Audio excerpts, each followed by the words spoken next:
One of the widely accepted definitions of management is that management is the art of getting things done through people. For that purpose, leadership becomes one of the critical requirements. For organizational applications, leadership is defined as the process of influencing, motivating, and directing other people towards achievement of certain objectives.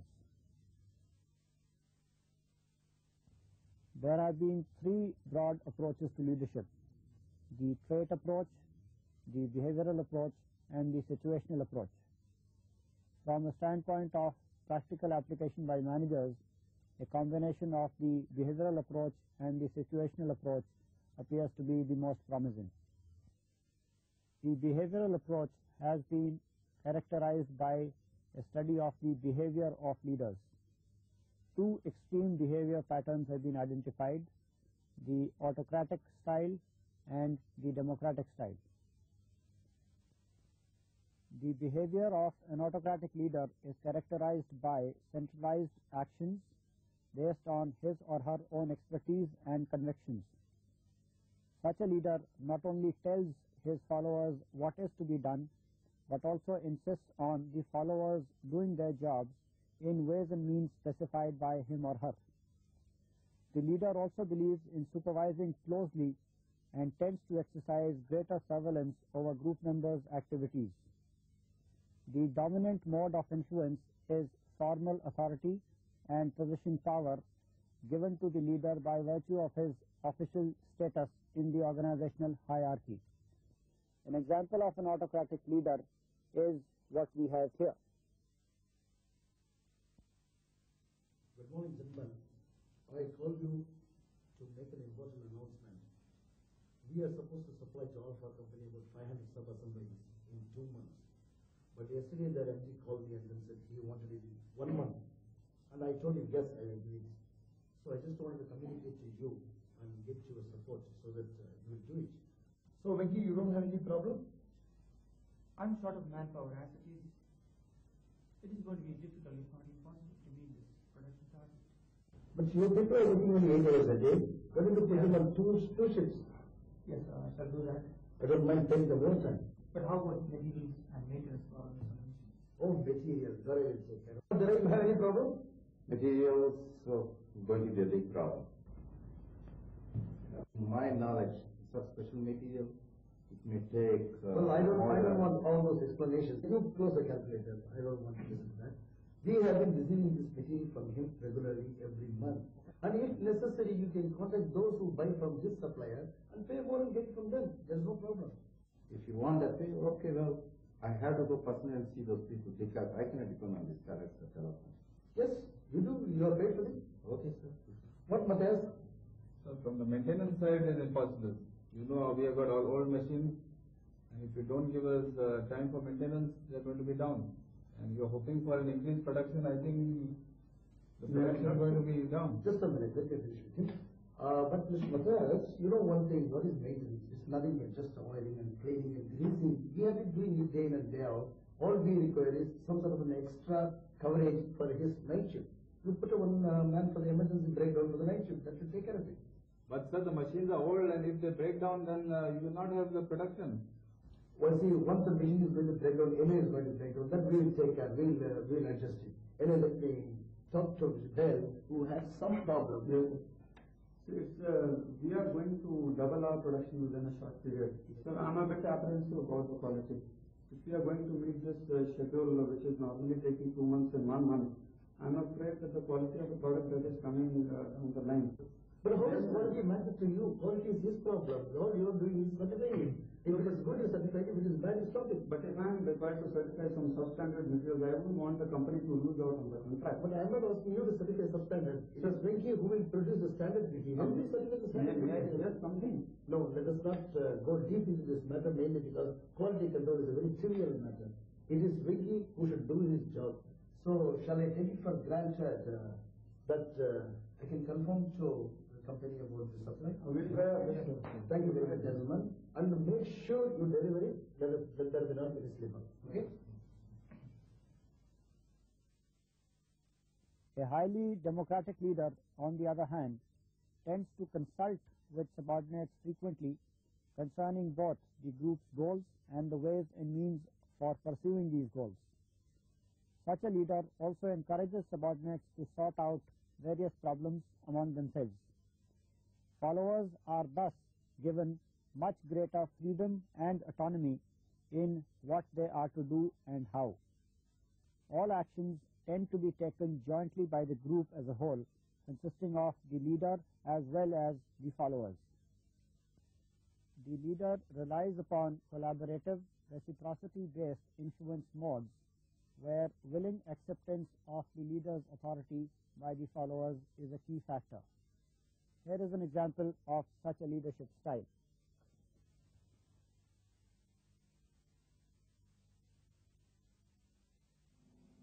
Welcome, Mr. Soni. I think you have been comfortable while coming to this place. How was the journey? It was alright? It was alright. Yeah. I came with the SFN airline. You were comfortable? I'm comfortable. Now, please let me know what I can do for you. I'm coming from a developing country. And I wanted to place an order from your company to supply me with like 1,000 carpets. Dry space. The carpets which I want are size of carpets and the wall carpets. No, actually you want carpets 1,000 in total, or you want 1,000 as a trial order and then likely that you will get more of No, I start with 1,000 carpets as a trial order. Yeah. Now, is there any time limit? Yeah, the maximum time should be 2 months. I will not expect more than 2 months because of the One more one. As far as our rates, how much would you like to take as a deposit? I think 25% of the total cost is suppose you are able to give us. That will meet our requirement. So you give me the total amount, then I can make 25%. You will be able to do it for us? Yeah, okay.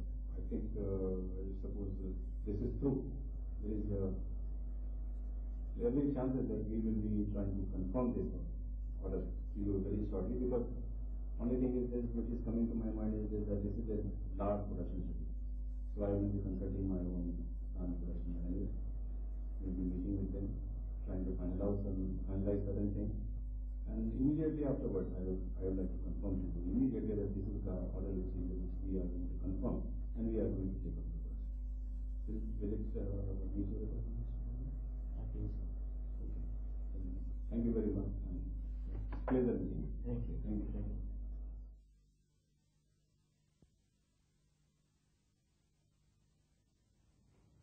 Friends, I am sorry to bother your schedule and have called you for a very important discussion today.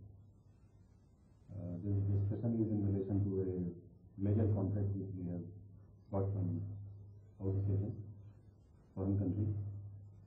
This contract is in one way very, very important for our company in one way, that this gives us an opportunity for a major business outside India, as well as probably we will be encashing the opportunity that we are taking our technology to a foreign country, which may be lasting for a pretty long time. Now, this being such an important assignment, what I have thought about it, that probably all of us will sit together and try to thresh out that how are we going to take it. Are we in a position today to take up this assignment? And if we are in a position, how are we going to do it? And in case we are finding some constraints, how we are going to overcome it. But as by and large this problem is very much concerned with the production side, I will be actually seeking all of your advice, but to start with I will be seeking the advice of Mr. Goel. What is the order size?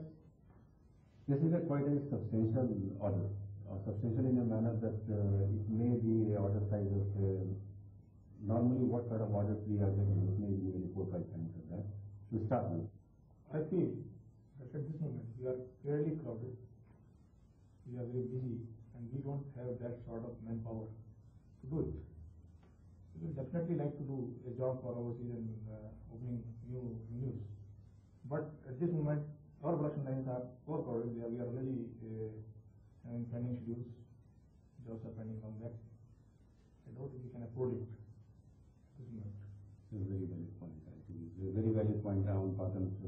Goel, that once our production schedule is already crowded, number one, and number two, that he is not able to find out the time for any further assignment which is larger in size.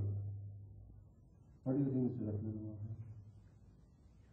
If we have to take up this job, one thing we have to talk to the other gold customers so that we can defer the delivery schedule.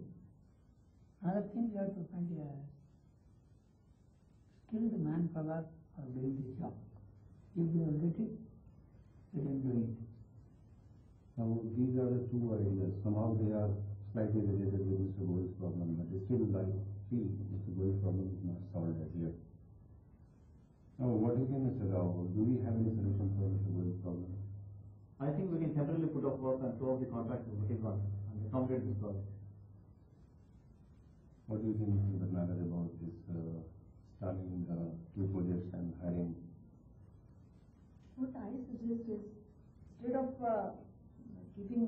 postpone these two projects, we can hire some people on temporary basis, so that we can cover up the whole old project also and this new one also. Will it take care of it, that our projects, two projects will not be dropping out, as well as we will be taking care of this project by and we hiring? should not lose this opportunity also. So have you taken care of that sort, that this labor which we will be hiring temporarily, will it be easy to dispose it of afterwards when the project is over? I think hiring temporary labor has its own consequences. We will not be able to retain them when the project is over. Yes, all of you are aware that we have an apprentice scheme in our company, under which we have trained many people. We can have some of them, and we can recall them, trace them wherever they are, and we can hire them on a temporary basis. How do you feel? Yeah, I will agree with Mr. Prasad, because they are our own apprentice people, and even it is necessary for us to appoint them on permanent basis, we can do, because already we are having two jobs on our hand, and this is only the first order, and some more order may come if we have successfully completed, so that we should go for what is Mr. Prasad's suggestion, and we are employing our own old apprentices in this job. Mr. Goel, you have heard the opinion of both colleagues. Now, I think all these aspects which you raised earlier are being taken care of by the solution they have made. Now, how do you feel still that you can take up the project at this stage, or you still have work on that? Yes, I think by this rescheduling of jobs and another thing that having some extra labor, we can definitely try. We can initially we can try this smaller job, and later on I think we can go for a higher job for the comes first. We have got every reason to go ahead with Yes, this. I think we can do. Okay, this is only the primary stage of it. We will be contacting the buyer in that very night, and I will suppose at the later stage of finalizing and finding out what is the real order size, I think we will meet once again and decide. Yes. But for the time being, we do agree that we should go with the project. Yeah. Okay, thank you very much. A major assumption of the behavioral approach, though often unstated, was that the democratic style of leadership was preferable to the autocratic style.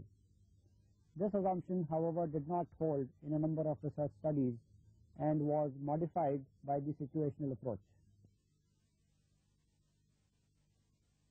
The situational approach maintains that there is no one leadership style which is universally effective in all situations.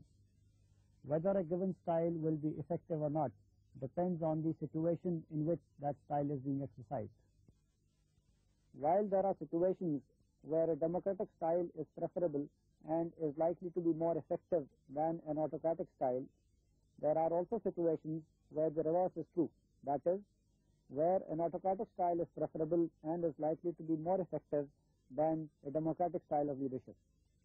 And there may be some other situations where combinations of these two styles in varying proportions would be appropriate for attaining desired performance from a group of followers. Following this approach to leadership, the effectiveness of any leadership style depends on a combination of the leader, the followers, and the situation. This interaction is commonly depicted by the formula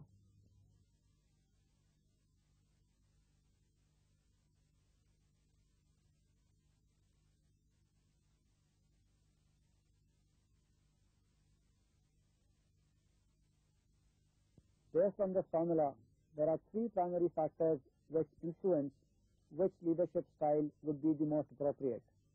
These are forces in the leader, forces in the followers, and forces in the situation. Managers should be aware of four forces within themselves that influence their determination of what leadership style to use. These are values of the manager, confidence in the subordinates, strengths of the leader, and tolerance for ambiguity. In a sense, the leadership style chosen by the manager should match the personal preferences of the manager himself or herself. A manager should also be aware of the forces in the subordinates while choosing which leadership style will be appropriate. To understand subordinates adequately, a manager must realize that each subordinate is somewhat different but also somewhat alike. Any standardized or a cookbook approach to choosing leadership styles to deal with all subordinates is therefore likely to be impractical. The forces in the followers which are important for a manager to see are the following: skills and knowledge, needs for independence and autonomy, tolerance for ambiguity, and past experience and expectations. A leadership style will be appropriate only when it matches what the followers expect or what is most appropriate for them. The last group of forces that influence the choice of an appropriate style by a manager are forces in the situation. Some of these forces are the organization, effectiveness of groups, job or task to be done, and the time available to do the job. For example, if group members are competent to do the task which is allotted to them, then the manager can afford to be more democratic and less autocratic. It needs to be stressed that the determination of what is likely to be the appropriate style of leadership is the collective influence of the forces that we have discussed. As the situational approach implies, a manager will be effective as a leader only if the leadership style reflects an appropriate combination of the leader, the followers, and the situation.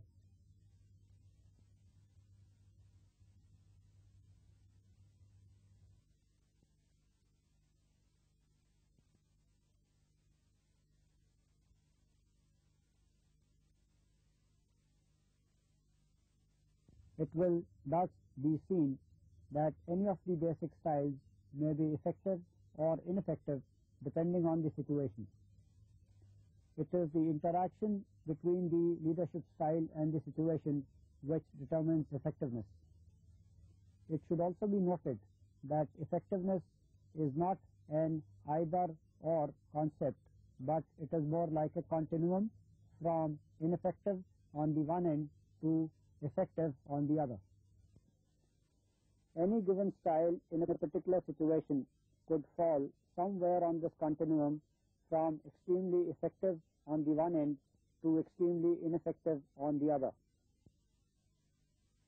It is, therefore, more appropriate to think of the degree of effectiveness of any given style in a particular situation rather than thinking of it as either effective or ineffective. The key to being a successful manager from the leadership point of view consists of the ability to diagnose and identify the situation correctly, choose a leadership style which is appropriate to the situation at hand, following or practicing the chosen style, and changing the style to suit or match any changes in the situation.